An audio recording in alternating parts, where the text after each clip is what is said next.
My Best Friends Live in the Woods. The Adventures of Albert by Anne Michelle Moracek.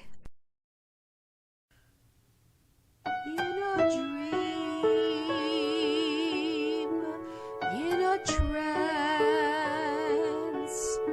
my spirit flies to the pink horizon of the forest, where fairies say, "Come and play," and the animals say, "There's a better way."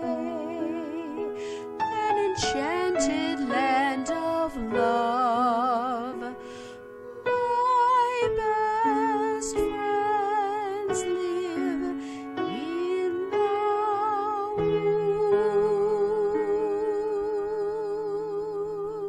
woods. Chapter 7. Yellow Paint. Drip, drip, drip, drip. Albert woke up to the sound of snow melting and the birds serenading the sunrise. Spring was warming the forest, and the joy of it was flowing through all the creatures that lived there. All 23 little skunks and Albert were snuggled together on the great moss bed. Timothy had his warm, fluffy tail across Albert's back, and Jillian's paws were resting across his shoulder. Albert carefully wiggled himself free and tiptoed into the kitchen. Bluebell and Mother Skunk were already up, sitting at the table quietly talking and sipping a cup of tea. "I've made purple cornflower tea this morning," Mother said. "It will keep us well. I don't need all you with the sniffles. Weather change can bring the sniffles, you know," she said as she poured Albert a cup. Purple cornflower grew in sunny glades all through the forest. Mother often took the family to gather the blossoms and new leaves. She would lay them out to dry and save them to make tea. There would often be flowers and leaves spread on tables and on the floor and hanging in bunches upside down from the ceiling. It was often an annoyance to a young raccoon who just wanted to play. "Don't you step on my herbs," Mother would warn. But this morning he was glad to have the warm mug of fragrant tea to sip. It felt tingly on his tongue and warm going down. "What should we do today?" Albert asked, wiggling on his stool. "I'm going out to look for the first flowers of spring," Bluebell said. "Would you like to come with me?" Albert thought on this a minute. "What I really want to do is paint a picture," Albert replied. "Yes, but what will you use for paint?" Bluebell asked. He hadn't thought about that. Bluebell and Mother exchanged smiles. "Bluebell and I were talking about collecting crocus flowers when you came into the kitchen," Mother Skunk said. "What is a crocus?" Albert asked. "A lovely little flower that pokes his head up through the last of the snow. It's the first flower of spring," Mother explained. "Do you make tea with it?" he asked. Mother smiled. "No, not tea, but the pollen stems inside the little blossom cups are the most wonderful spice for cooking. It's called saffron. You would be especially useful to Bluebell in gathering them with your little hands. You're so much better at fine work." Albert smiled at the compliment. "If you gather enough, I will let you use a few for paint when you get back," Mother promised. So off they went. Bluebell carried the basket, while Albert skipped and zigged and zagged and hopped along beside her. "You know, Albert, if you would just walk a straight line, you would get there in half as many steps," Bluebell said, amused. "Yes, but I'm pretending to be a butterfly," he answered. "Oh, well, that explains a lot," she laughed. "How do you know where we're going?" he asked his big sister. "Because they bloom in the same place every year," she replied. "But doesn't the wind blow the seed wherever it wants?" he asked. "Crocus flowers don't grow from seeds," she explained. They have bulbs that stay in the warm earth, kind of like an onion. Well, that was convenient, he mused. They followed the stream to the place where the large rocks made the water swirl and splash around them. Albert liked the bubbly foam it made. There were still the last bits of ice along the edges of the stream, but it was flowing fast in the middle. Then they turned right and climbed up a small hill, pushing their way through the soggy snow-crusty leaves. "How much further, sis?" Albert panted. "Just past the tall oak ahead. The clearing is there." Bluebell trudged on determinedly. As she stepped to the edge of the glen, Albert suddenly felt he was in a magic place. The gray, soggy snow gave way to a field of bright purple, yellow, and white blossoms. The stems were just a couple of inches tall, giving the appearance of a living spring carpet. "Wow!" Albert shouted. "This is great!" He started to run into the open glen. "No, Albert, stop!" Bluebell grabbed his hand. "Never run into the open field until you look to see it's safe."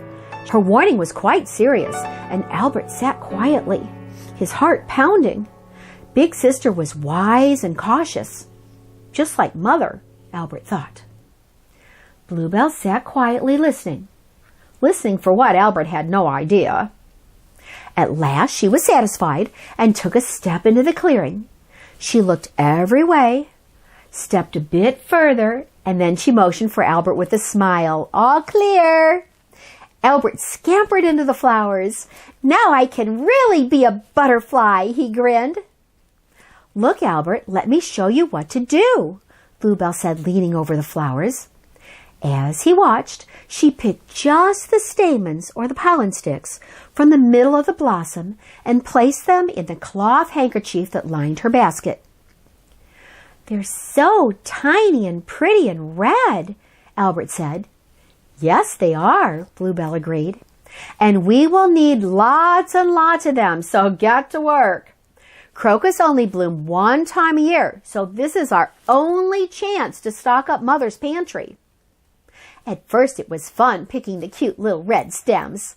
The bottom of Sister's basket began to turn red with the little stems. As the sun rose, the early chill turned to warmth, and the crunchy snow continued to melt until it resembled a soggy marshmallow. As the sun rose higher and higher, Albert started to get tired. It was very repetitive work, and after the 100th flower, his hands ached and his toes were cold. "Can we stop now?" he asked Sister. Bluebell eyed the basket critically. "Do you want Mother to cook our food with no spice to flavor from about August till next spring?" Bluebell asked back. "No," Albert replied. "Then keep picking," Bluebell said. She had not even paused in her efforts. Finally, she motioned for him to sit with her in the shade, and she pulled out of her apron pocket 2 slices of Mother's brown bread. "Lunch," she said, handing Albert the biggest piece. Albert smiled and broke off a chunk and handed it back to her. "Thank you, dear." She accepted his offer. "We will pick till the basket is filled to here," she pointed. "Then we will go home, and I will make paint for you as a reward for a job well done." Albert was pleased and thought about what he would paint. The sun streamed through the tree branches. There were no leaves yet. The trees were still sleeping. "I wish I could paint the sunshine," he said to Bluebell. "Perhaps you can," she smiled. At long last, the basket filled to the spot Bluebell had pointed, but Albert suspected the spot kept moving up. When they came into the cave, most of the other children were sitting in front of the fire, warming their toes and chattering merrily. Albert joined them. His toes were very cold indeed. Bluebell took the filled basket to Mother. After a bit, she called in, "Albert, are you warm yet? I have your paint ready." "Oh, boy!" Albert jumped up and scampered to her. Bluebell held out a small cup. When Albert looked in, all he saw were a few of the red crocus pollen stems they had picked. "That's not paint," he frowned. "But it will be," she teased. "Watch." Sister poured a small amount of water into the cup and began to stir. Suddenly, the water turned the most beautiful yellow he had ever seen. "Yellow? How can red stems make yellow?" he exclaimed with excitement. "It's magic," Bluebell winked. "Now, maybe you can paint the sunshine." Mother Skunk had prepared a spot at the table for Albert with a lovely piece of her pressed paper. With Bluebell's cup of yellow paint and brush, Albert sat in front of the blank sheet. "There's nothing as wonderful as the infinite potential of a blank piece of paper," Mother Skunk said dreamily. Albert knew just what he wanted to paint first. Right in the middle, at the top of the page, he painted a round circle of yellow with lines coming down. "There's the warm spring sunshine," he announced. "Lovely," Mother admired his work. "But who is it warming?" Who indeed, he thought. He was going to paint himself in Bluebell, but he needed black and white and brown for that, and he really didn't want to paint himself yellow. Then he had an idea. "I'll paint Mother Duck and her 2 chicks," Albert told Mother. "How very nice," she smiled. With great effort, Albert placed the ducks under the lovely spring sun on his picture. Albert's tummy began to grumble. "I'll bet the ducks are hungry," he thought. He looked around the kitchen and saw Mother Skunk was making a large salad of early spring greens and brewing more purple cornflower tea for their supper. "No purple or green paint," he mused. Then he noticed several kernels of corn on the floor near the pantry door. "Wonder how they got there," he thought. No matter, that was the perfect thing for his picture, ducks to eat. Albert painted a yellow corn kernel in Mother Duck's winged hand. Then he painted a yellow bowl and filled it with yellow corn kernels. "Now they'll have happy, full tummies," he showed Mother Skunk and Bluebell. "That's a very nice painting, son," Mother said. She lifted it carefully and set it on the top shelf. "I will put it here to dry as we have our supper." While they crunched their salad, the other children talked of their day playing tag and tug of war. Most days, Albert would have been jealous that he didn't get to play. But today he felt extra special. He had seen the carpet of crocus flowers and the sunshine and the magic of yellow paint. That evening, Mother hung Albert's painting on the wall next to the great moss bed. "So you can look at it as you fall asleep," she had said as she kissed his forehead and tucked him in. Albert smiled and felt warm and happy. But he kept wondering, how did the corn kernels get out of the pantry?